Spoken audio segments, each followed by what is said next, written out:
Ladies and gentlemen, we're only 2 days away from your Florida State Seminoles taking on the Louisiana Ragin Cajuns in Tallahassee, Florida. And we're going to talk about it on today's edition of Locked On Seminoles. Dave, let's freaking ride. Do it. You are Locked On Seminoles, your daily podcast on the Florida State Seminoles, part of the Locked On Podcast Network. Your team every day.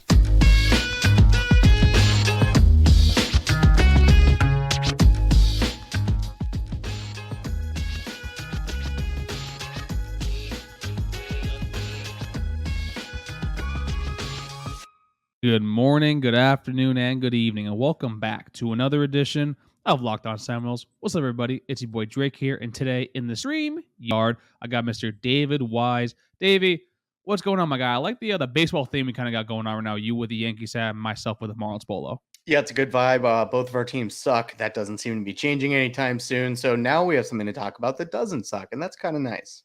Yeah, I know. And shout out Sandy Alcantara with the first Marlins pitcher to actually win the Cy Young, but you're not here for the Marlins podcast. That's the Locked On Marlins with Peter Pratt. We're talking about your Florida State Seminoles because Locked On Seminoles is your first and each and every single day, your number one source for anything Florida State sports related.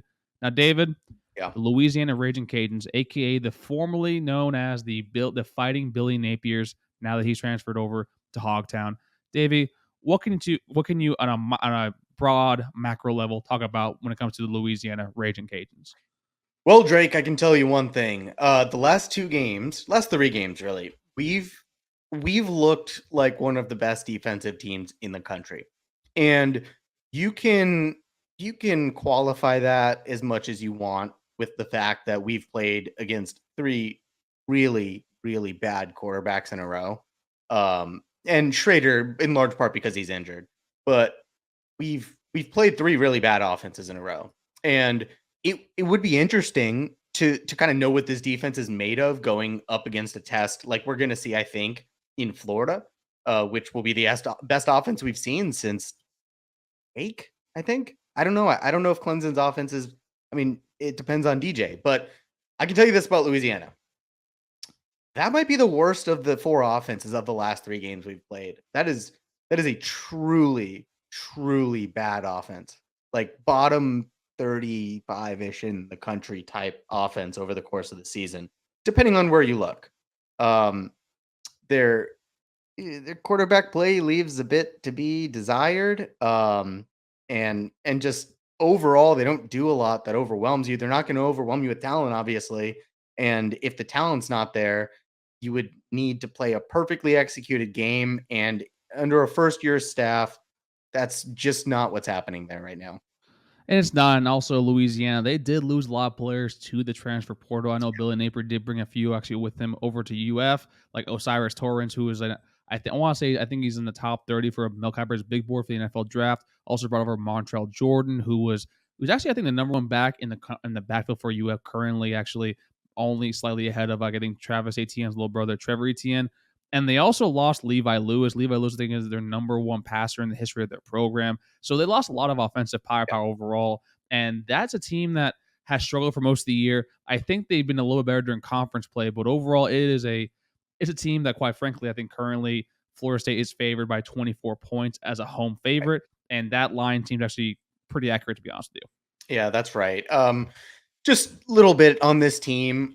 It's among the worst receiving teams we'll have played all year. So, with the way our DBs are playing right now, you got to love a matchup where these guys are continuing to gain confidence in our defensive backfield. It was one of the worst parts of our team. I could make a credible argument to you that our defensive back play was worse than our linebacker play and was the worst play among anyone on our team except at points the offensive line. Like, the defensive back play was not good for most of the year.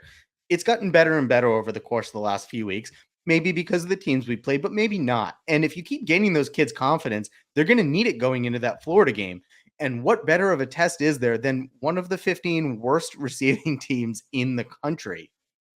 I mean, it's one of those games where it's like, I don't like to see it as a scrimmage or a tune-up game, even though this is a Florida State team that they haven't really been challenged the past few weeks when it comes to Georgia Tech, when it comes to University of Miami, also comes to Syracuse, because frankly, we've been playing a bunch of backup QBs, minus Garrett Schrader, but this kind of basically how injured Garrett Schrader was. He might as well have been a backup QB because his mobility was completely gone. So with this Louisiana team, I don't expect to treat like a scrimmage, but it's something that basically you want to get the young guys some sort of play. You want to test some stuff out because that Florida game at the end of the year is going to be very, very crucial. And also it being a Friday night game, I'm one of those people that believes that the weeknight games are a little more, I guess, prone to being a little more spooky, to being a little more difficult because of the quicker turnaround. So to me, this Louisiana game should be something that where you tune yourself up, you escape without any injuries, and leave and head on to Florida for the Black Friday event. Yeah, you just mentioned, I think, which is one of the most important things here, which is you want to get a comfortable enough lead where you can play your second string and get those guys out for risk of injury. Like, we're at our healthiest at the most, not probably not the most important stretch of the season, but what was left of the season, we have reached our most healthy at the most important spots and overall.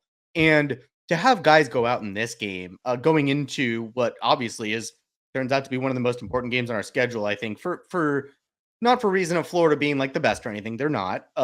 But for reason of proving a statement, winning the state title, and kind of putting a stamp on what will be a 9-win season if you can win that game going into the bowl game. So yeah, you got to stay healthy in this game. But yeah, it's just, look, Louisiana is not a team that's going to run the ball a ton on you, successfully at least. It's not a team that's going to scare you at receiver. It's a team whose offensive line has not done a bang up job this year. So we could talk more about this, but they're going to lean on their defense. And I don't think it's going to be all that much of a test, considering what we've done the last few weeks. But that's definitely the strength of that team if you're watching out for the matchups in this game. No, I mean, it really is an overall. And you look at it with Louisiana, I mean, they're particularly a team that third in the nation yards per game. That's nothing to go home about. 141.9 yards per game via the rush. That's also another right home about. And 226.9 yards in the air per game. So this is basically a bottom quarter, like I guess, a bottom quarter or bottom third, like offense that's coming in Tallahassee. And with the way the defense has basically been showing up and showing out against lesser tiered opponents, that's something that, quite frankly, I fully expect Jared Verse, Derek McClendon, Dennis Briggs to basically pin their ears back and basically just baptize. I think the kid, what's the kid's name in the backfield for the quarterback? I think it's Ben Woolridge. I think he's a former Fresno State transfer. Yeah, I just fully expect him for a baptism by fire, so to speak, when it comes to Jared Verse. Hopefully having 2 sacks a game. Right. I think, yeah, that's where you could see a guy start to make a little bit of draft money. But yeah, I mean, Louisiana's defense is probably going to give you a couple frustrating 3 and outs. And if they're early, you're gonna see people on Twitter starting to hit the panic button, because I think we're all at this point watching the games probably still expecting, when's this going to go wrong? And that's unfortunate, because I think this particular team has earned the right to not have its fans worry about that. But don't be surprised if that Louisiana defense forces a couple 3 and outs, and it'll be okay. I promise it will. It's a really, really also really bad special teams team, and that's something we've excelled at. And so you pair a bad offense with one of the worst special teams units in the country, and I guess you can call it an above average defense. That's what you're looking at in this game. So maybe you won't score 60. Maybe you'll only put up 40. And there's nothing wrong with that, because winning this game 40-6 or something, you maybe you beat Miami worse than that. Maybe you beat Syracuse worse than that. Yeah, it's okay. Well, Dave, this is a very inept, impotent kind of Louisiana offense. But you know what's not inept and not impotent?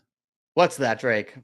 There's our friends over at Nugenix. That's right, folks. Our title sponsor for today's episode is Nugenix. Do you want more energy to counter the negative physical effects of aging? Nugenix Total T Testosterone Booster with Testofen will help you turn back the clock, re-energize your workouts, and get you better results at the gym and help you look and feel like the man you really want to be. Nugenix Total T contains man-boosting key ingredients like Testofen. It has been validated in 5 clinical studies shown to boost free testosterone levels in men. While every product professes quality, many other products use generic ingredients that are often far less than the clinical grade. With Nugenix Total T, you get the same clinical potency levels used in the trials, and Nugenix formulation is backed by 10 years of science and research. Nugenix Total T is the #1 selling testosterone booster at GNC. So, folks, get a complimentary bottle of Nugenix Total T when you text COLLEGE, COLLEGE, to 231-231 Text now and get a bottle of Nugenix Thermo, their most powerful fat incinerator ever, folks, with key ingredients to help you get back into shape fast, absolutely free. Text COLLEGE, COLLEGE, to 231-23RUN. Folks, texting enrolls you into recurring automated text messages. Consent not required to purchase. Message and data rates may apply to this transaction. Okay, Dave. Now that we're done, we'll talk about the offense. Let's go over to talking about basically the defense side of the ball. And I want to bring someone in here really quickly. Let me first fix the branding real quick. And then there he is. Max, what's up, my guy? What's up, boys? Thank you for having me. It's wonderful to be here. I'm super pumped. Very excited. I can see you're super pumped. You're super energized. You're feeling it. I know you got the Nugenix test package over there at your house right now. So let's talk about the defense that's been rock hard and rock solid for the past few weeks. Max, actually, no, sorry. We're going to talk about the offense, actually. We just wrapped up about the defense. Jordan Travis has been lights out for the past few weeks. He's been basically a top 15 quarterback in the entire country since the start of the season. So right now, what do you expect from Jordan Travis heading into this game against Louisiana? I'd like him not to play a whole lot. I don't think he should play a ton of snaps. Here's the weird thing, though. We keep hearing maybe this is the game where you're going to need to run Jordan, right? Like, that's kind of your, I don't want to say panic button, but like that's sort of your secret weapon that you only pull out when you absolutely have to. And he hasn't really had to do it yet. We keep hearing maybe this game, like Miami, no, maybe Syracuse, no. It's not going to be this game. So, don't risk anything ahead of Florida. Like, this is a team that I think, let me ask you all this. I have a question. If Tate Rodemaker played, Jordan didn't see the field, how much do you think we win this game by? 24. Yeah, probably. We probably still cover. Yeah. So, with that in mind, like, is there a ton Jordan needs to go out there and practice? No. I think our quarterbacks a bit like racehorses in that you have to, like, you're a quarterback because you want to play quarterback. He needs to get out there and play. You don't just sit him on the bench. I think that he's going to get bored mentally for 2 weeks, but yeah, you let him do a couple series. If there's something bad happens, send him back out there, let him make up for it. But that's what I want to see from him. I'm glad you said that way, because there's this ongoing debate in the NFL where you've clinched a playoff spot that's not going to change, right? Like, based on the last game of your season.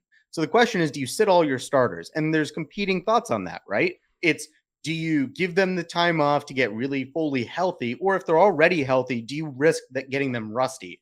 Jordan is playing at such a high level right now. And if he has NFL prospects in his future, if his eyes are set on going to the NFL, I don't know that you can just purely rest on the tape. Like, I think you have to finish out the season strong, because I do think there's a decision to be made by him. I don't think it's obvious either way to go to the NFL or come back. I'm not certain, as I sit here, whether he'll be drafted, notwithstanding that he's probably a top 15 quarterback in college football right now. So it's weird, because if I'm him, I might want to go out there against a team that you're going to blow out and just, put up some big video game numbers and be able to show that to scouts more on tape and, not be rusty going into Florida. So I think the most important tape, though, is the Florida game, right? Like, I saw Sam on Twitter said, like, oh, I would have kept that Philly special in the bag. I'm like, no, I wouldn't. And here's why. When you run that against Syracuse, you're now showing them that Wyatt Rector can throw the ball. In fact, the best thing that could have happened there was Wyatt Rector got blitzed or rushed. I don't know. I don't remember what position hit him, took a shot to the chin and delivered a perfect spiral to Jordan Travis. So you've now put on tape, hey, this kid can throw the ball, right? So now, right, it was a double reverse to him, right? Jet sweep, ball goes to him, he throws it. So now you've got a jet sweep you can run in that look with the fake reverse to pause an outside defender. Right? You've got hand it to Rector, put a lead blocker in there with Jordan Travis, let him run it, and you got the throw. Now, you've only shown one of those outcomes on tape. So now when Florida sees Wyatt Rector on the field in an H-back position, now they've got three things they have to think about. The point I'm making is that you also have an opportunity against teams like this, when you have a coach like Mike Norvell who knows how he gets scouted, to put some things on tape that he can build on against Florida that make them go, okay, there's 5 or 6 things he could do out of this, and we only saw the most basic of the looks. And you're taking, look, it's college. There are rules. There are freaking state laws about how much time these kids can spend in the film room with their coaches. So you're consuming some of that time making them prepare for stuff. It's the same philosophy as why you run a swinging gate. So that's another thing I'd like to see this weekend. Put some shit on tape, confuse Florida, waste their prep time. So then I want to ask you guys then this, because one thing that was discussed was that AJ Duffy didn't see any playing time against Syracuse, and that game was easily in hand after the start of third quarter. And then he was asked about it on Monday in the press conference, saying that we didn't want to burn basically his red Yeah, shirt with now of we have 2 course. games remaining. How much time would you give? Not that we think we would give. How much time would you give AJ Duffy actually in game action? Because you see he's still acclimating to the game process. Dave, what give me the face for? How many games has he made an appearance in? Do we know? Is it 3? One, 2. I think. 2. 2. 2? 1 or 2. Yeah, and we have the bowl game too, don't Two- forget. Exactly. We saw A bowl game which Duquesne. Jordan Travis may, I'm not saying will, but theoretically could sit out, and Mike Norvell's got a plan for that. You can't sit out if you're not like a guaranteed top 3 rounder. Absolutely, no, dude, okay, we could. I don't want to belabor the point, but like, I don't think NFL scouts give 2 craps about what happens in bowl games. But let's say either one of us can be right. Yeah. Who cares? Let's say he sits out. Do you want to burn AJ's red shirt if Tate No. gets hurt? You can't. So it's you like, can't burn his red Put shirt. Gino English in there. Come on. but I'm saying you got to keep one in the chamber for AJ going into the bowl game if you want to keep his red shirt. Yeah, That's what I'm saying. And I but don't think you- AJ. you're not going to play AJ against Florida. I can't imagine a scenario barring Hope like you do. 2 substantial injuries, or you're blowing them out so bad that like you didn't use him against Louisiana. It's like, screw it. Let's let AJ get in there and have some fun. I don't see a realistic scenario where he's playing against Florida. So in this game, I mean, I think you want to know as much about what you have in Tate as you can going forward. That's the thing, because he's become serviceable this year as a backup. The question is, if Jordan leaves, do you need a guy other than Tate at starter, or like, is he worth giving a chance? I don't think we have enough data on that yet. I don't think my eyes have seen enough to say whether Tate is serviceable as a starting quarterback of a team that I think has aspirations to potentially win the ACC next year. So I want to learn more about Tate and AJ. I'd like to see him, but not if it's at the expense of burning a red shirt, obviously, or taking away time to see what Tate's made of.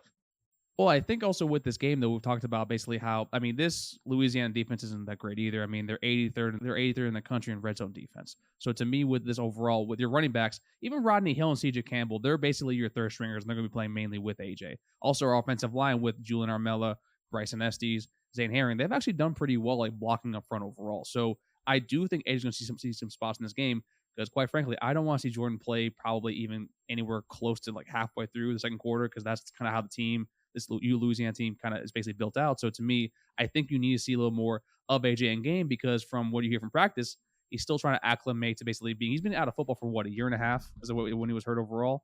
Yeah. And then so you kind of want to see him how he is in game, because some people are much better in game than they are in practice, but you kind of need to see that overall what you have with them moving forward, because Jordan, like Max is saying, he might not be here next year. Do you feel 100% confident Tate is going to be your number one option heading into next season? Then you got to do transfer portal issue. It's so, to me, you need to see a little more in-game action from AJ, and this is the prime spot to do it. Yeah, I think you could say that about anybody that's not named Jordan Travis, though, that might play quarterback for you. You need to see what you have back there for sure. I think the coaches would be a lot more reluctant to play a redshirt freshman at quarterback unless he is so clearly ahead of the game and not just gives this team the best chance to win, but is clearly head and shoulders better than Tate. And I think the coaches, because of that, would give Tate like the benefit of the doubt going into fall camp. Or summer practice and fall camp. So I think you have to know more about what he's made of than what AJ's made of. Well, I think there's one more important thing too. Look at your receiving core and how deep they are of guys that could probably start at other programs. I'm not saying AJ's bad. He just hasn't been in the system for 3 years. So when you put AJ out there, you're also substantially limiting what the receivers can run, because he doesn't know the full playbook the way that Tate does. So when you have Tate out there, it's not just about Tate, but you can open up your full playbook and let those second and third string skill guys and your offensive line with different blocking protection looks practice the full playbook instead of having to build it all around just the quarterback to the detriment of the practice time of everyone else. Drake, I believe you have something to tell everybody about something they shouldn't be able to wait to see. And that is the World Cup. And those odds are brought to you by our friends over at betonline.net. And since Max is here, I think it's perfect. I think Max a little more, it's not that he likes soccer, but he appreciates the once every 4 years kind of thing. And I'm going to give him the same line that I gave you, because I want to see his reaction. Max, USA is in Group A, right? And that group consists of, I want to say, Saudi Arabia, Wales, and a rematch 256 years in the making, and that is the rematch against the Three Lions, aka the English national team. Now, Max, right now USA is a plus half or a +1 underdog in the second match overall. So Max, who should take in this game? And also with the USA at +500, how do you feel about that as basically something more juicier overall? Who do we play in the second match? Exactly. But England. Oh, you're saying it's okay. Yeah, I mean, look, English sports have been on a bit of a heater recently. I know they're doing well in the rugby. They just beat India by 10 wickets in cricket, which you don't really see from the British against, especially the Indians. So they're going to go play the Pakistanis in the championship. I think that probably translates to soccer a bit because it's like at Florida State, just when everyone's playing well, the other sports kind of get on board. That being said, I mean, look, I think America, when they get in the cup, when they actually qualify, they're usually good in group play. I have no opinion on them over the English. I don't know much about the English, but I like that +500 for value. I mean, you figure it's what, 4 teams, 1 gets out. So 1 out of 4 odds. Like if you just split it evenly, you got to obviously deflate those because we're not as good. But that's probably a decent value, 5-1 to get out of the group. I mean, sure, you know, I don't know. Oh, no, Wales, it's not to get out of the group. It's to win the match between yourself and England. oh, it's +500 to win them. Yeah, dude, that's great value. I would absolutely, yeah, I would 100. Is soccer? Do you lose on a draw or is it a push? It's You a lose push. on a draw, right? Oh, okay. Oh, no. If it's a draw, you lose on a draw. 'Cause you can the bet draw, it. The draw is +310. Mm. Yeah, why not? I'd sprinkle a little value on there. Sure, I'll take that. I'm not taking the half goal though, because I guess it's the same thing. But I don't know. Just I'd rather like if you're gonna bet a half goal, wouldn't you just rather bet +500 that you're gonna win the match? Like, Well, because you also got +1, so you actually can lose the match by 1 just for a push. oh, I guess you're right because a draw would. I don't know, man. This is dragging on. I'm probably not going to watch it, to be honest. I mean, I'm definitely not going to watch it. I can promise you I will not be watching it. But at least you picked the USA, unlike Communist sitting right over to your, I guess, your left-hand shoulder from your vantage point, because he actually picked England to beat us by 2 or 3 goals, and he's hoping that USA fails spectacularly, even though the USA men's team is actually currently ranked number 11 in the world. So, folks, back the Patriot, back Mr. Max Moody. Take USA at +500. Also, if you're like myself, take the over 2.5 because these matches typically end up being a 2-1 kind of affair. Back the Patriots, back myself and Max. Or if you're a communist, like my compatriot over here, David, take England at -0.5 or -1. We talked enough about Louisiana.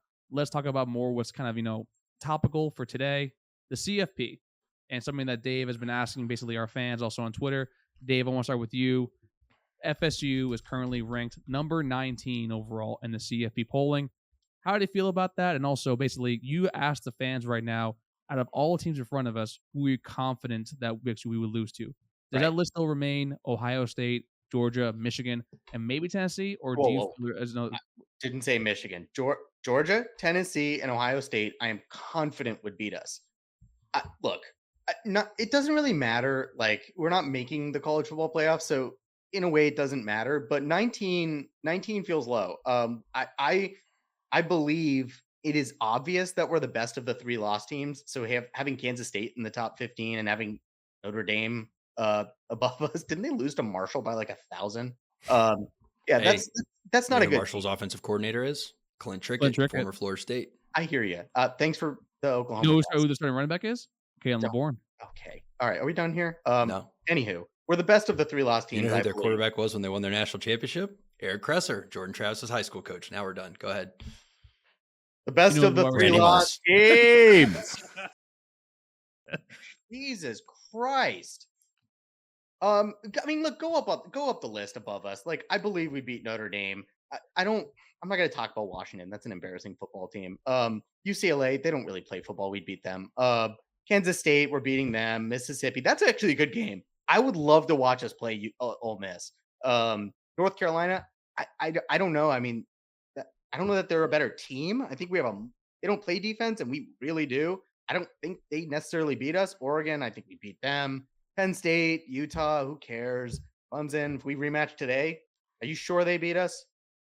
No, probably not. Yeah. Does Will Shipley fumble the ball like he does for everyone else, or does he play a perfect game? It just And also like have like 4 or 5 broken tackles for a 15-yard game is in the longest 15-yard game I've ever seen in my entire But life. Yeah. point being, go up this list. It's really hard to find a team that, with the way Florida State's playing right now, that you're sure would beat Florida State. Like, there's teams that probably would beat us, but it's hard to be sure, except for all but 3 of them to me, and that's Georgia, Ohio State, and Tennessee. I'm pretty sure, pretty confident those teams would beat us. Outside of that, I think we got a fighting chance against any of them. Yeah, so for me, this is tough because there's constantly the argument, right, of like, is it best or most deserving? And then you start to roll out into the argument of like, should the playoff rankings be who would win, or should it be who has the better resume and deserves, a higher spot in the rankings? And I want it to be consistent. My issue with the playoffs rankings so far is that they'll apply one set of logical principles to one team, and then they'll look directly to their right and just totally different things for someone else. So I think we are probably where we should be, with the exception of Notre Dame. I get they beat Clemson, but they also lost to Marshall. I mean, that has to And Stanford. And Stanford. right at home. Stanford. It's like those things have to matter on your resume. I really don't think that they should be above us. I don't understand the Kansas State thing either. That's kind of bizarre. But when you ask like which teams do I think we would beat, I think probably draw the line. No. It's which do you believe confidently would beat us? Yeah, who are you sure would beat us above us? Who are you sure? Well, I don't know. I feel good about us up until 12, up until 13. I think North Carolina probably beats us because Drake May is really good, and our coverage is too suspect most of the time. Oregon probably beats you because Bo Nix is. Oregon probably beats you because if Bo Nix is healthy, just because we're really bad against running quarterbacks, and he's actually a good running quarterback. Penn State, I think you actually match up well with. Utah, no idea, to be honest. I don't, it's going to come as a surprise. Don't watch a ton of Utah football. I think you beat Clemson if you line it up today. Alabama, I know this is like a fun hot take guy on a podcast, but like, I don't think Alabama's any good this year. I think they're pretty checked out. I think that they almost lost to a Texas team who I said before the season, put your life savings on the Texas under, and that's guaranteed to hit now with 2 games left. They like, I watched that game. They were beaten physically at the point of attack by Texas. They were beaten at the skill positions by Texas. And that was before all their players checked out. Like, I don't think they're a very good team. I think when teams play Alabama, they get that whole, like, the moment's too big, coach 30 stuff. Piss down your leg. So here goes Davis. I'm confident probably this. You Michigan, beat LSU Ohio State already. Both beat you. Georgia definitely beats you. TCU, I think they're a decent team, but I don't think it's a sure thing they beat anybody, but I mean, they could, but not sure thing. So yeah, that's my answer is you definitely lose to the top 3. I think because of the matchups, you definitely lose to Oregon, North Carolina. Only a but few. those are the only like definites in my mind. You do Locked On ACC, so you probably have a better perspective. I mean, what do you think about us against North Carolina? Because for me, it's just, again, good quarterback, explosive offense. I worry. Like, am I off base there? I really don't know a ton about their team as a whole. I just have been following Drake May. So the defense over to start the first, like, I think like 5 or 6 games actually was pretty freaking bad, and they're still actually not that great. But Gene just kind of basically is able to have Tony Grimes and the rest of the players play pretty well, play pretty tough. I mean, you saw them basically kind of bottle up Wake Forest, but the caveat of Wake Forest, mentally that team is just defeated. I don't know what the hell happened to Sam Hartman against Louisville, but he had, I think, 8 turnovers total for that entire game. Screw you, Sam. You really messed up my bet. Couldn't do that against us. Like, couldn't have thrown the ball 2 inches lower to A.T. Perry and let Greedy Vance knock it down. But my problem, though, is Drake May, like Dave said. The thing is, like, he's lost 2 separate wide receivers, and Drake May still has found a way to be probably, if he was with a blue chip program like a Michigan or even LSU or like in the top 4, he would be probably your top 3 pick, or maybe even your number 1 pick for Heisman if he was a different school. And I was talking about that with Kansas the other day, where UNC primarily is a basketball school. It's hard for him to basically have the kind of like sort of hype around him, and also playing in ACC where you're playing in the Coastal. The Coastal is probably the worst division in football right now, outside of basically the entire Pac-12. So that's basically why you don't hear more about Drake May. But to me, 34 touchdowns, 3 picks. Let me relate this. Let me relate this back, because this is running long, and now we're not even talking about FSU. Sorry. All right. So here's the deal. We can only mention to you a handful of teams that we're confident would beat FSU right now, above us in the college football playoff poll. That's not to say that we should be the 5th or 6th ranked team. That's not what I'm saying. the frustrating thing about this season, I think, based on how we think it's going to end, is it will be a team that could have been ranked at that level, that was talented enough or that played well enough to have been ranked at that level. Like a couple things go differently against two teams that, good God, looking back, it's just so tough to imagine if you lined up right now that you wouldn't beat the hell out of NC State. And that Wake Forest, I'm pretty sure we'd beat them on a neutral field right now, or even in Winston-Salem. So yeah, it's really frustrating because this is a team that Mike Norvell has playing at a top 10 level. And it'll be a tough way of looking back at this season. Like next 5 years from now, you're going to look back at this season of, damn, like that could have been a great unexpected season in that third year for Mike Norvell. But hopefully it won't matter. Point is, we still got to go out there and beat the hell out of Florida. And after we do that, after a bowl game, this team could finish top 10. And that's way above where any of us expected us to be. You're net even on the season. And I trust me, the NC State loss keeps me up at night regularly, but for every one of those frustrating what could have been moments, this team has had moments where like they've kind of bailed themselves out or they've gotten bailed out. Like again, Jordan Travis went down against Louisville. You were able to still find a way to win the game, right? Thank God Jarvis Brownlee isn't great in coverage against tall receivers. Jordan Travis has been remarkably healthy this year compared to, past issues. And you got some of the worst play you possibly could have out of Tyler Van Dyke. Not that he was amazing to begin with, but like you play him week 1 before he's hurt.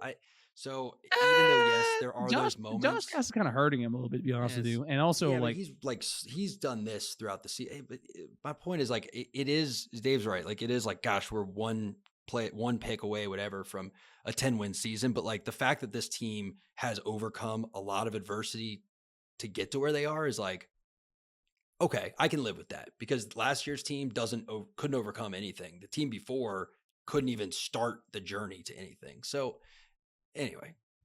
Yeah, and also the last thing I'll say is LSU's playing some of the best football right now in college football. They're a scary team that not a lot of teams I think would want to play. A couple weeks ago, I think, coming off that 3-game streak, everybody around the country was saying, oh, it's a good thing Florida State didn't catch LSU now. We all know how that game would turn out. I don't think everybody knows how that game would turn out right now.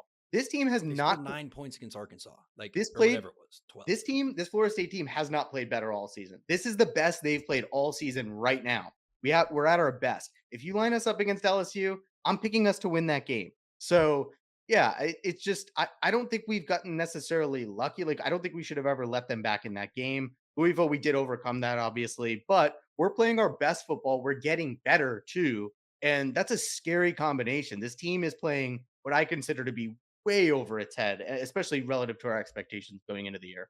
Well, I mean, that's why the games are played, right? Played in the first week. I know typically you don't want to put too much stock in basically opening weekends, but right now that win looks a lot better overall, and I can't wait for the rematch next year because I think we'll all probably be at that game in Orlando, hanging out at the Citrus Bowl. We'll be hanging out hopefully with y'all, the fans, because folks, we get to do this each and every single day because of everything you do. Max, thank you for joining us today. Please tell the folks where actually they can follow you and follow your work. And Dave, after he's done with that, tell them how much you love the audience and also hit them with the YouTube and the podcast instructions.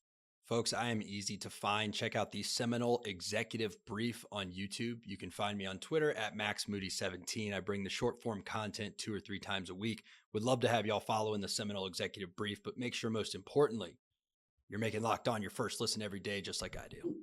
Hey, thanks, man. And I do love each and every one of you. We would not be able to do this without you, and it keeps us going for the podcast. If you're already listening to it, you found us. If you're not, you can find us anywhere you get your podcast, Spotify, Stitcher, Apple, Google Play. For the YouTube, please give the video a like if you liked it. If you didn't, I'm not sorry. You should.